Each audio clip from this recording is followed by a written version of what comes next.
Joe talks about Joe.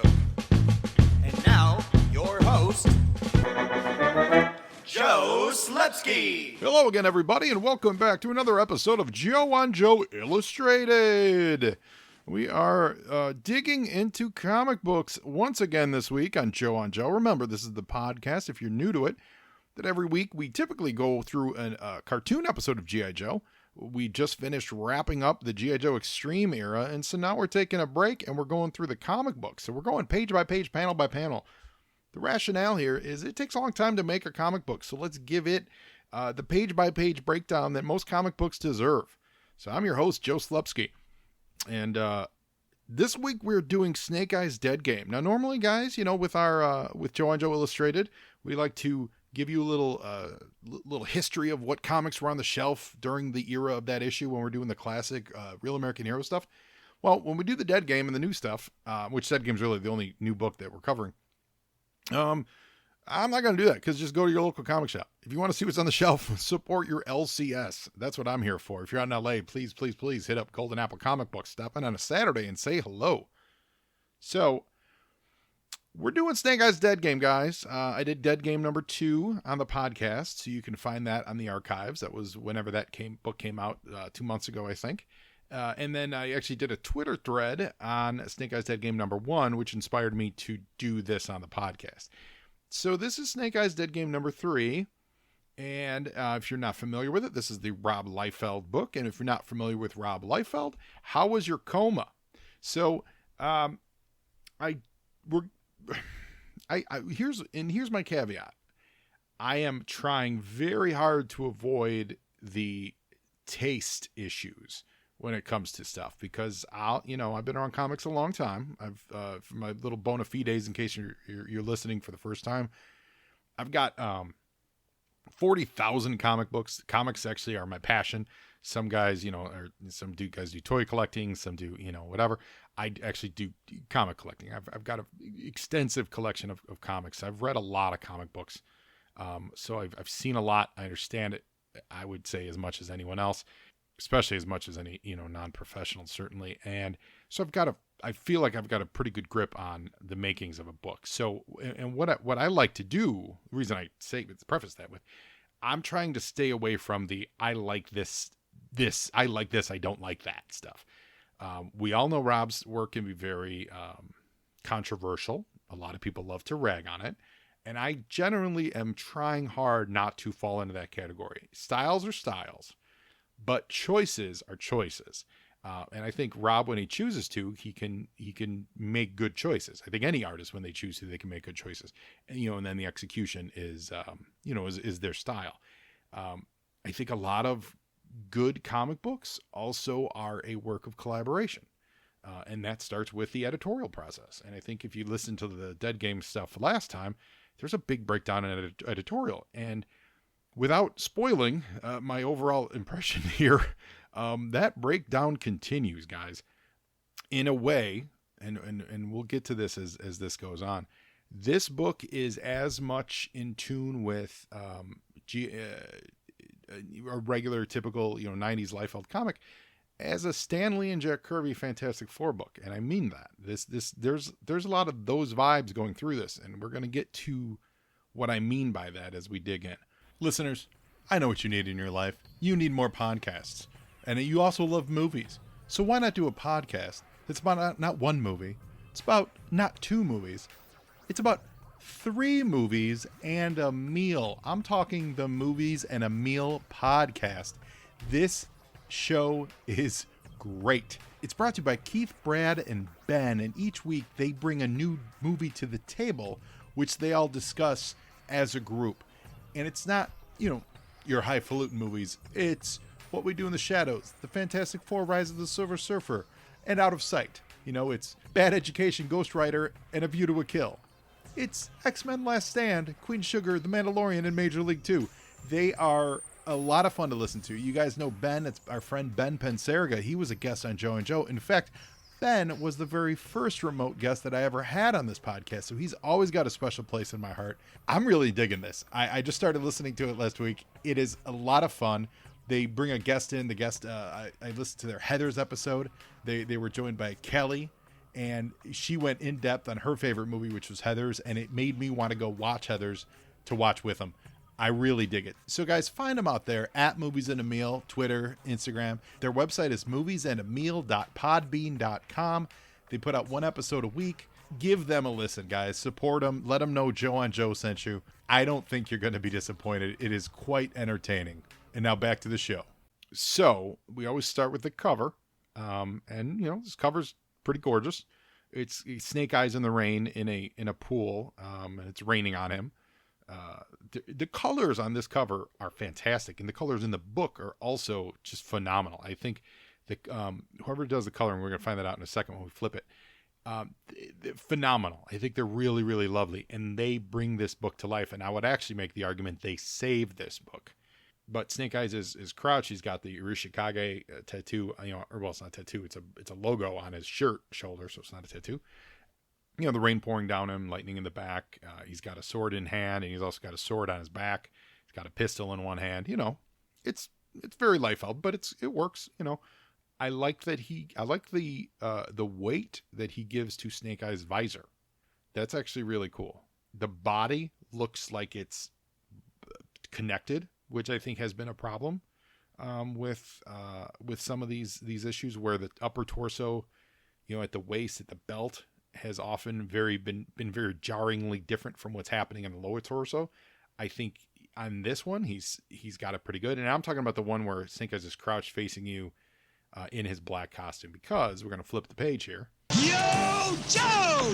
And we see that there are the variant covers, and the other variant is him in the red costume, which I did not get, although I do dig him in red. I think it looks kind of cool. But I did not pick up the red costume. But it's him standing there in smoke, like a sunsetty smoke obscured visage. And then the retailer incentive is actually it's probably my least favorite of these. It's it's Snake Eyes in a kick fight with that girl with the Bride of Frankenstein hair, and Kirigan, like his head half cropped in the bottom corner. Not a huge. And Storm Shadow. I'm looking at thumbnails, so pardon me for not seeing a lot of the details. And Storm Shadow kind of leaping from the air. You know, I don't think that's a great retailer incentive cover. It seems a little off balance. Like it's just like a weird con sketch thrown on. But you know, it's an incentive cover. It's fine. And then there's two other ones. It's Unknown Comics exclusive A and B. And these are kind of cool. These are like red and green. Again, thumbnail. So part of my old man vision for not being able to see it very well. Art by Kale New. And those are kind of cool. It's like Snake Eyes in a very commando-y look. Like it looks like he's wearing commando pants, you know. Kind of like the movie look, how they had him in skin tight top and then normal, you know, like commando gear pants.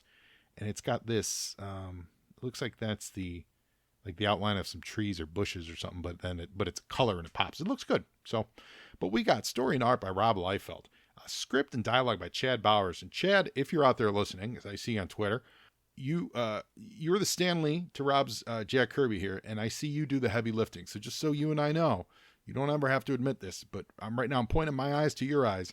I see you. I see you working hard, and I appreciate it. And I really, really mean that. We're going to get there. Inks by Adelso Corona. Letters by And World Design. Colors by Federico Blee. Federico Blee, you are the MVP of definitely this issue, if not this whole series, but definitely this issue. Designed by Neil Uyataki. I think that's a U. I don't think that's a V. Yeah. Uyataki. I love the design of the book. I do. I think the Snake Eyes logo is great. The way you've got the G.I. Joe sitting above it, and then you continue the stripes, you know, like the G.I. Joe stars and stripes, not star, but the stripe pattern after the E, how you've got that continuing after the Snake Eyes. I think that's really smart. It's fun. And edits by John Barber and assistance edits by Megan Brown. John and Megan, again, there's some editorial stuff in here that just needs help, man. To make a better product. It just does. Yo, Joe! We start once again. It's actually starts with the end, and it goes back to that Thor fight, that Thor Kirigan fight that we're kind of bookending each issue. I guess it's not bookending. It's preluding each issue with this Kirigun fighting the ancient mythological god Thor. Again, if you're here for Thor, okay. And again, I've said it before, in a world of Cobra Law, why not Thor? But you see that Thor is beating down Kirigan. And what we're learning here is we're learning more about like the history of Kirigan and what this Deadgame is and how it relates to it.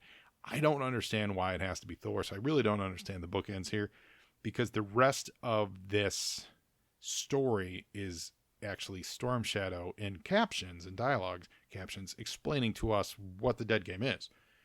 And while it's wrapped up and there's some, mythological stuff like Jormungandr, the world serpent and stuff like that, it just does seem jarring to have a G.I. Joe fight a god in the world. But, that's a choice, and either you're here for it or not. So, I did Cobra Law. It's as good a page as any. Looks right. Again, these colors are gorgeous. The colors are giving they're really adding a lot of depth to what I don't see in the pencils. I do like the inks as well. I think the inks are adding a lot of life to them as well. But it's these colors are really what makes this book work for me visually. Yo, Joe!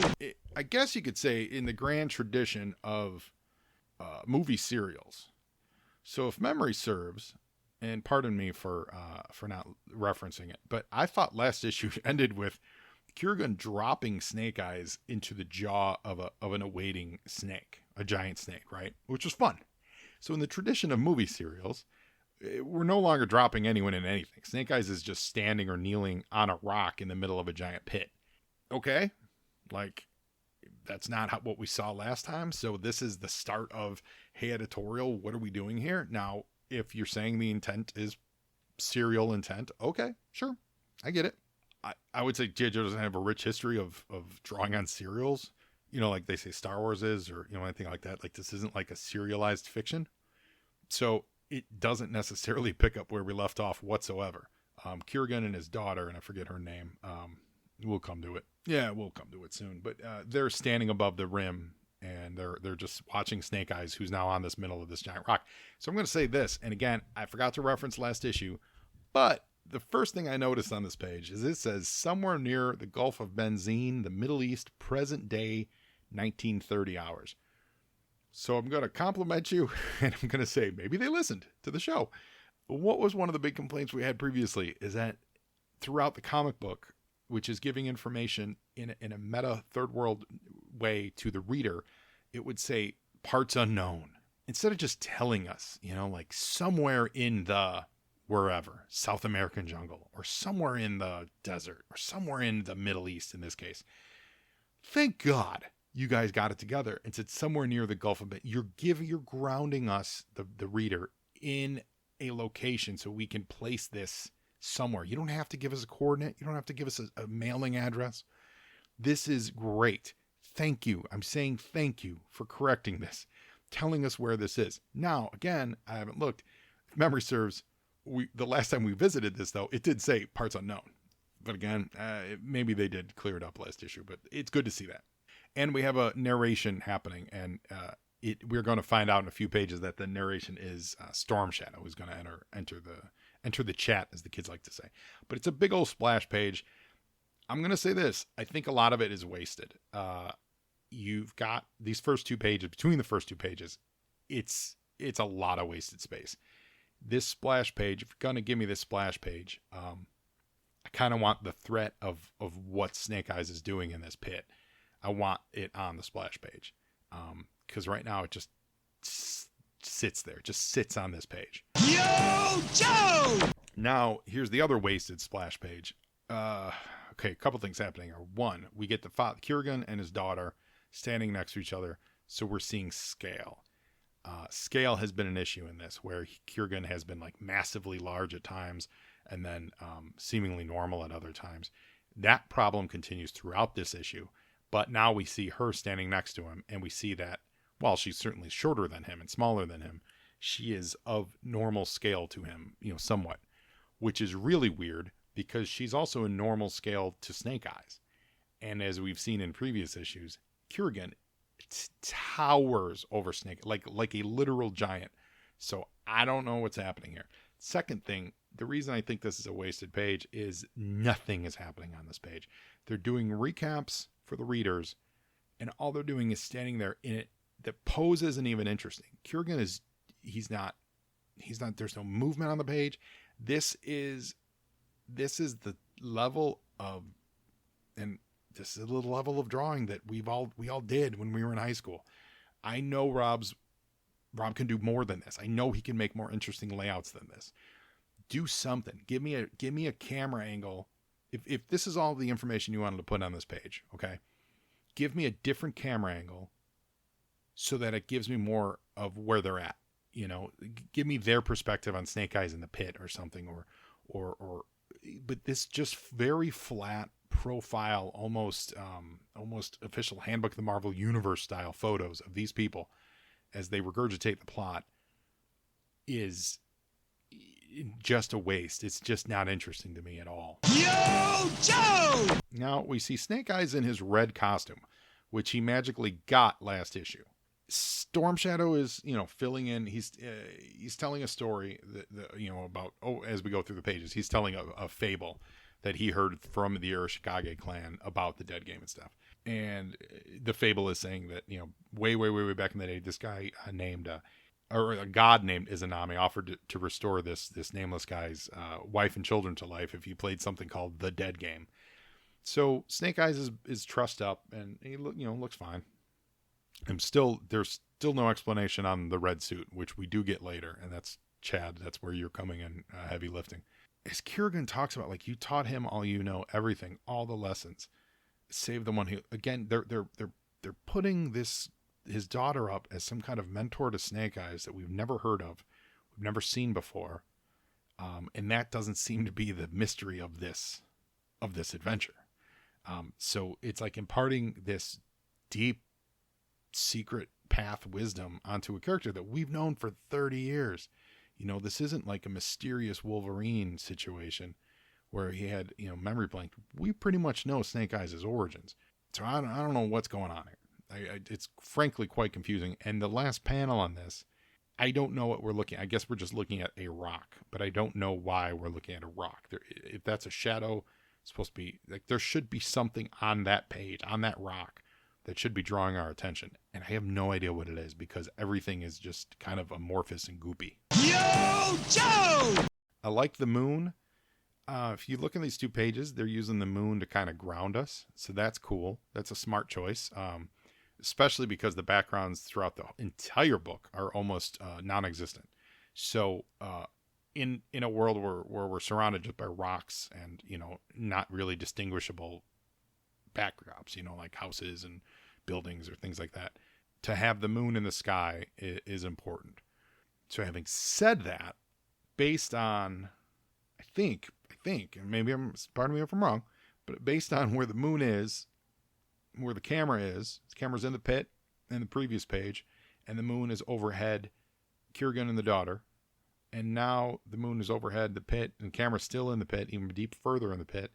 We should be seeing Kurgan and his daughter on the other side of Snake Eyes. I guess it could be covered up by by that third word balloon, but we should see them there, and we're not. And maybe they're covered up by the balloon. I get it. But all this dialogue is Storm Shadow explaining this mystery of the Deadgame. So Izanami vowed long ago to end life faster than the other gods could create. It was like a contest of souls. So this Grave Master, which is the human that was christened, Izanami could not lose. So she gave him an unbreakable sword and sent him out to do his work. But he did his job too well, the world torn asunder, his bargaining power gone, and with it Izanami's promise. To return her favor, he turned, to regain her favor, he turned to higher stakes. Surely slaying gods would impress Izanami. Immortals prove more difficult than man, and soon he found defeat, but not death. The gods hid his sword, and they placed mystical safeguards upon it to keep it from him should he return. So I'm assuming we're talking about Kurgan. And if you guys play video games at all, what we're talking about here is the storyline of the game God of War. That's what's happening here. That's what Kiragun is. If you remember the early days of God of War, he was a warrior. His family got killed, and he vowed, I'll wreak vengeance. I'll kill more people than anything if you get me my family back. And I think in that game it was Zeus who one of the guys, it wasn't Zeus. One of the gods made a bargain because they were trying to get Zeus killed or something like that. Or maybe it was Zeus and he was trying to get Ares killed, something along that line. But it was a human made a bargain, became a death dealer for the gods, then turned on the gods and decided, I'm now going to kill all of you because my family, never came back. My family was still dead. So we essentially have Snake Eyes fighting the God of War. That's a fairly popular franchise. I feel like this is taken straight from that. I don't see any other way around this. So now the art on the page is cool because you have this nice long shot. You're getting a little closer. If the shape in this middle panel, Snake Eyes still trussed up in the middle. If the shape in the middle panel is what we're eventually going to see the snake, if it's the snake creeping up on him, great. It's drawn not well because it just looks like rocks. It looks exactly like rocks. If it's the rock that he's kneeling on, it's drawn terribly. If it's just another rock where the camera's kind of going over, what is happening there? That in that middle panel, take a close look, guys. That should be a snake head. There should be scales visible. That's how you tell this story. That's how you tell this. You see him. There should be a more pronounced shadow in the first panel. There should be a more pronounced snake-like shadow, or some. Maybe you don't have to tell it's a snake, but some kind of giant shadow instead of just a blob of black. Then the middle one should be the back scale of a scale of a snake, and then you get reflected in his visor, which is cool. I like it. Then that's a payoff, right? So you're building, payoff. Telling you there is no build up here because I can't tell what's happening in either of the first two panels. I don't know what that is in the second panel. Sort of he's in a shadow. I don't know. And then there's this surprise snake monster in his visor. It's so close to being right. It is so close to being right. Editorial should have sent this back and said, Rob, make this a snake in the second panel. Make it more clear what's happening. Redraw this. And they didn't do it. Yo, Joe! And this is cool. It's Jormungandr, the World Serpent. Now that's really cool. It'd be a great reveal if it wasn't already revealed in the previous issue, but that's all right. I like that. It looks really cool. Shades of that Thor, that final Thor battle. That's really awesome. Now, Snake Eyes is trussed up, and the next thing we see is he's not trussed up. So, I don't know. I mean, isn't there supposed to be a shot of him breaking his bonds instead of the close up on his face? Why don't we give a close up of him picking the locks on the chains or breaking the chains or breaking the ropes or something like that, because he's clearly trussed up and then he's clearly jumping into the mouth of the beast. But that's just me. It's just kind of how telling a story. Drawings are very cool though. I like them. Again, the colors are phenomenal. I think the background colors throughout this entire book are amazing. So hats off. Yo, Joe! So now we go to Snake Eyes or Storm Shadow. Sorry. And remember, this whole series, we like to have people drop in and drop out without really any notification. Storm Shadow is one of them. He was teased. He was a little bit in the first issue. He showed up in the second issue. And to be like, I'm here to help my sword brother. Okay, I get it.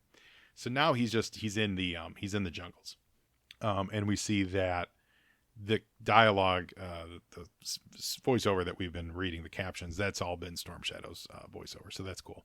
I'm a better ninja than I am a storyteller. Truth, yes, you are.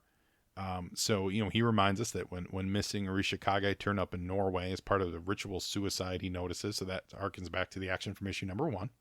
Trail led to here. Okay, great. It's a good looking, it's a fun Storm Shadow picture. He's in a tree. The tree is overlooking. Now, here's the thing though. It's very small and it's almost imperceptible. But as Storm Shadow is overlooking the pit, we had two people on the outside of the pit. Two people. It was Kurgan and his daughter, who, again, her name escapes me. Kurgan and his daughter.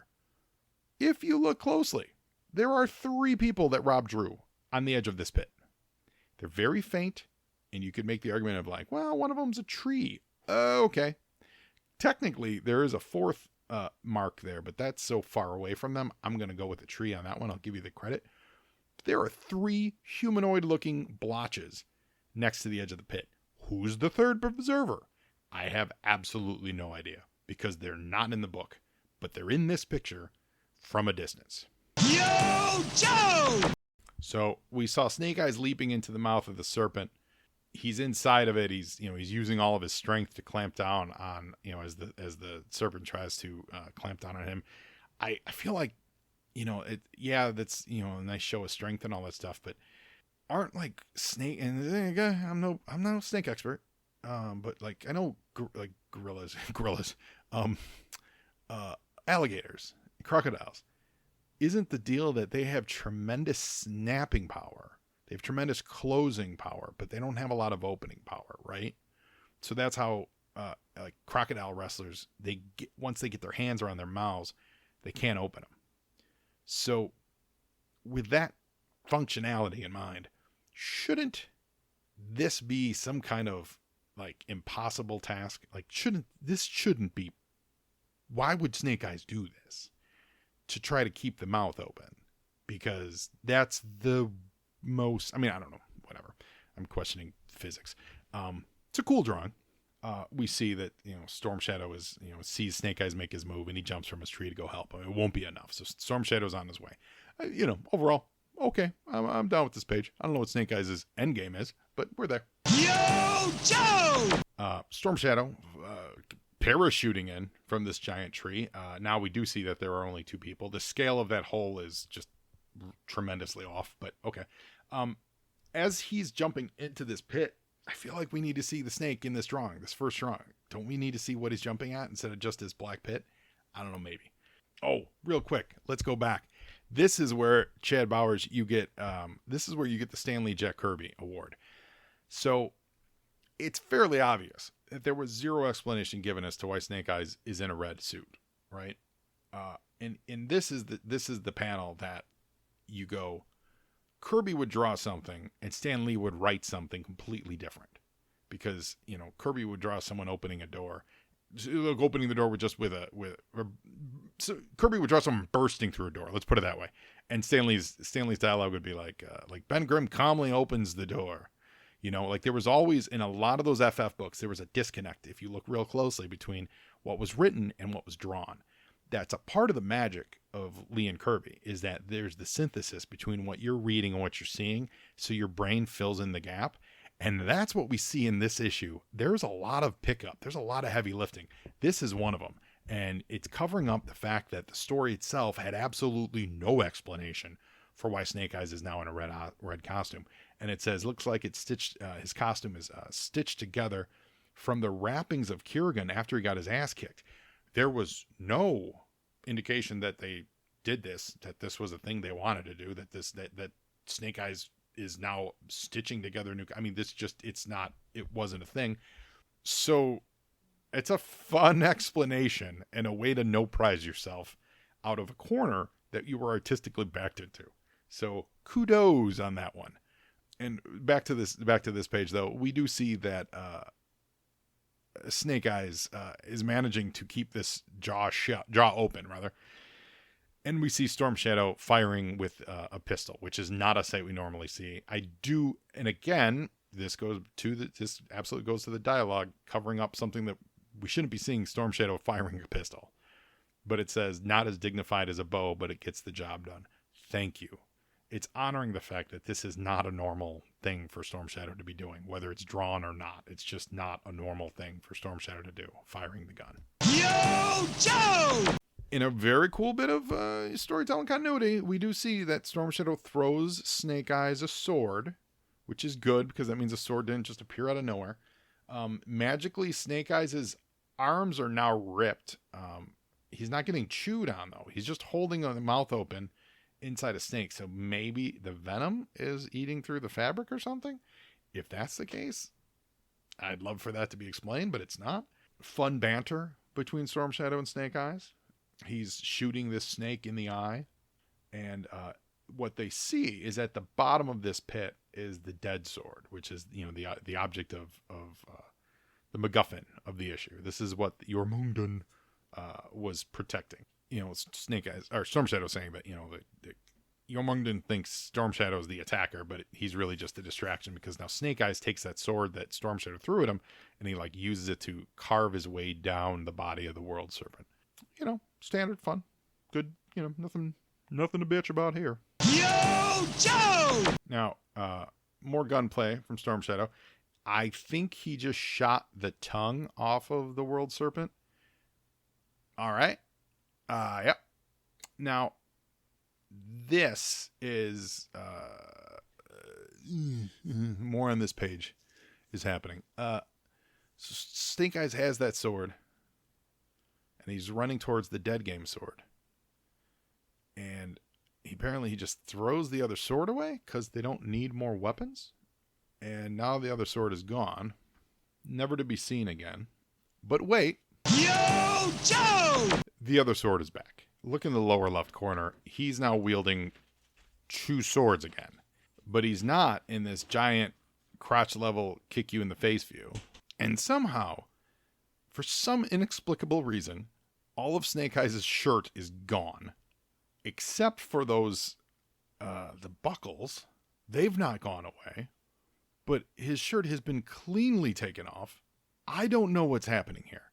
But he has both swords, and then he has one sword. And then on the next page... Yo, Joe! And we find the reason why Kurgan needed Snake Eyes to do that is they did what I could not... what Norse magic kept him from doing himself. So he, using magic, he was blocked from going down into that ravine to get the Deadgame sword. Now, I guess earlier Storm Shadow alluded that the wrapping himself in those mystical raiments could somehow protect Snake Eyes. Well, if they could protect Snake Eyes, is that what kept him out of, why would they let him in? If what was stopping Kurgan? I guess I'm confused. It seems just for expediency's sake. They're saying that's what stopped him, but then Kurgan wrapped himself in the essence of, or Snake Eyes wrapped himself in the essence of Kurgan. So he was able to do it then? I don't know. But this is a cool picture. It's a cool shot. Definitely. I like it. That missing sword is gone again. And the Deadgame sword is drawn differently every time we see it. I don't know my sword differences, but I know that on the previous page, you could clearly see that I'll call it like a katana cut, where it's a little longer on one side and kind of angles off to a straight. And in this picture, it is clearly like a King Arthur sword where both sides go to a point. Again, editorial, send it back to him, have him redraw it, have a little bit of continuity, put the other sword in his other hand. I can't with this stuff. Yo, Joe! So now we learn that Storm Shadow has those Batman-like grappling hooks, but that's all right. That's cool. We saw that great, awesome wall fight in G.I. Joe 2, so that was, this harkens back to that, and I'm here for that. That's fine. Olympia, that's her name. So Kurgan's like, can you feel it? The sword is getting nearer, And as they come up the wall, Snake Eyes, goes foot first into Olympia. Now, we see that he is the same size as her. Yo, Joe! So now we get more kung fu action. There's no backgrounds in really any of this. This whole series is just happening in a series of amorphous open world locations. Again, absolutely saved by the coloring here, guys. Completely saved by the coloring. This would be really flat if there wasn't depth here. It looks like a cloudy day, and gives this air of mountainous backgrounds and things like that. So really, really, really good job on these colors. But Snake Eyes is fighting her, and we see that they're of similar stature. Yo, Joe! And now, in a kind of a sweet 2-page spread, we see that Storm Shadow is apparently also a giant, because Storm Shadow is as big as Kurgan. They look the same scale, and he's kicking him in the face. Couple things on this spread, guys. So this might veer into the style category. I'm sorry. So what is going on with Storm Shadow's chest and his face? That chest does not belong with that head. That is awkward at best. His right, like from the right pec to where it connects to, it doesn't connect, but where it matches his face line. What is happening there? Secondly, let's look at overall layout of this. The moon bisects the page and is kind of the center point, and that's cool. It's carrying on the moon motif from throughout the book. Storm Shadow is more than 3/4 of this page. So when you get to who he's actually kicking, which is the action, it's the focal point of the action, it's in the wrong spot, man. It's not center. Like you want to balance it out. So you want to take this photo, this picture, the two characters, and you want to digitally move them about like 2 inches to the right. Give Kerrigan more of a reactive, a reaction to getting kicked in the face. Like, splay him out more. He's just standing there. And I know, the effect is that, Storm Shadow's giant massive kick doesn't really do all that much. Okay, I guess. But this whole page just doesn't seem balanced. It seems like it's a real poor layout choice here. It's a cool, drawing, but it just doesn't work for me. It just feels off. Yo, Joe! And now, look at the size of this guy. Does he grow? Like, with his anger? Does he get bigger? I don't know the answer to that, but I sure would like to know, because this is not human proportions, and it is not the same proportion as on the previous page. Again, editorial, what are we doing? Story-wise, we get him tangling with Storm Shadow, and we just find out more information. I'll tell you one thing that this book does really well, which I do like and I appreciate, is banter in between punches. I like that. That's old school comic books, where you could be throwing one punch and you have 5 different sentences that Captain America is spitting out against the Red Skull. I like that. I think that's the joy of comic books, because your brain fills in the rest, and it makes it work. That they're having this conversation, or Storm Shadow is letting him know what's up throughout. I think that works really well. The bottom left panel, you can take that back home and actually complete it, because that bottom left panel is terrible. It's trying to say that the force of the blow was so much that it's so explosive we can't see his face, and the result is it just was an unfinished panel.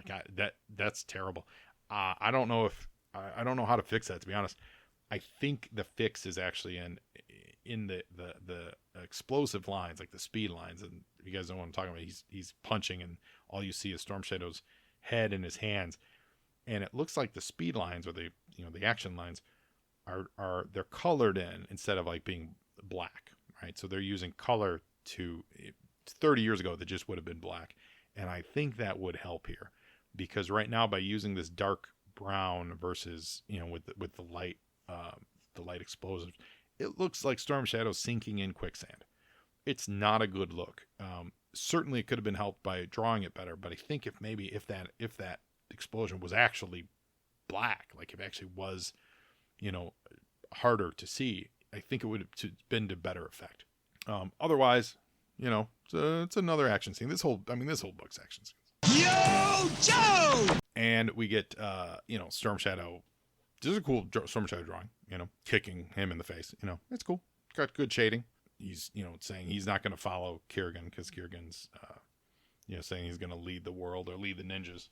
And that's cool. It's a nice Storm Shadow drawing. It's a little crotch level. That's the thing that Liefeld does a lot. And I know a lot of the Image guys do, is like, they have these fantastical, like, kicks in the air and leaps in the air, and they always put the camera right at the crotch. Yo, Joe! And here we find that Kerrigan doesn't want to be followed, that he wants bodies. So he wants to keep killing in the name of the Izimanda or whatever. So that's what Kerrigan's his endgame is, his Deadgame endgame is.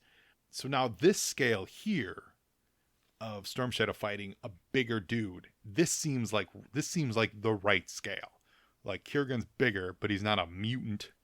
And he certainly was a mutant in that other picture. So we see that Storm Shadow's getting his head handed to him. Kerrigan's beating him down. I like it. I like this page. I like the action on the panels are good.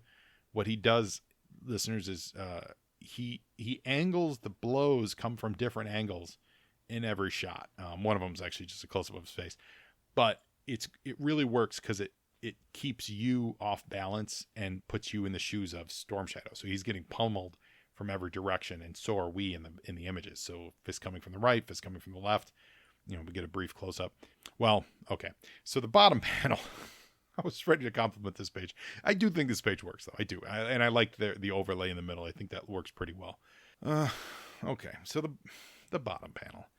His leg is covering where Storm Shadow meets the image of Kurgan in this bottom panel. So what it's happening is we don't know where Storm Shadow stops, and this half of a human body that comes completely out of nowhere begins. So, and it's all rendered kind of poorly and from a distance. So it took me a few reads to figure out what's going on in this picture. Yo, Joe! And here's how I know that was a bad panel, because they have to repeat it in this first panel on this next page.